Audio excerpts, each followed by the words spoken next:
ഈ ഇതുപോലെ ഫ്ലോറിലേക്ക് കിടക്കുന്ന രീതിയിലൊക്കെ വിൻഡോ ഒക്കെ സെറ്റ് ചെയ്യാൻ ഉദ്ദേശിക്കുന്നവർ, ഇതിപ്പോൾ കംപ്ലീറ്റ് മാർബിളൊക്കെ ഈ വീട്ടിൽ വെക്കാൻ ഉദ്ദേശിക്കുന്നത്, അതുകൊണ്ട് തന്നെ ഫുൾ ഗമ്മ് ഇട്ട് വെക്കാൻ വേണ്ടിയിട്ട് ഫുൾ പ്ലാസ്റ്റിക് ഒക്കെ ചെയ്ത് ലെവൽ ചെയ്തിട്ടുള്ളത്. അപ്പോൾ അത്രയും ചെയ്യുന്ന സമയത്തേക്ക് ഈ ഒരു വിൻഡോൻ്റെ ഇത്രയും പോർഷൻ അങ്ങ് കട്ടായി.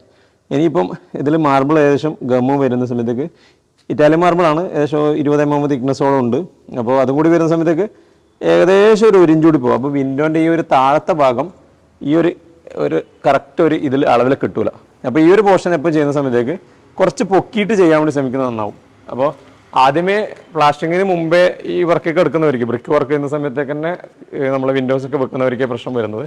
അല്ലാത്തവർക്ക് പ്രശ്നമില്ല. ഡോറിനെ സംബന്ധിച്ചിടത്തോളം അത് പ്രശ്നം വരുന്നില്ല, കാരണം നമുക്ക് ആ ഒരു അഡ്ജസ്റ്റ് ചെയ്യുമ്പോൾ അളവിലങ്ങ് ഇതായിട്ടങ്ങ് പോയിക്കോളും. പിന്നെ അടുത്തുള്ള 2 ഡോറൊക്കെ ആണെങ്കിൽ ടോപ്പ് നമുക്ക് മനസ്സിലാവും, ബാക്കിയുള്ളത് അങ്ങ് ഇതൊക്കെ കാണുന്നില്ലേ, ഇതിപ്പോൾ എത്ര വരെ പൊങ്ങിയാലും നമുക്ക് പെട്ടെന്ന് മനസ്സിലാവാത്ത രീതിയിലേക്ക് അങ്ങ് അഡ്ജസ്റ്റ് ആയിട്ട് പോയിക്കോളും.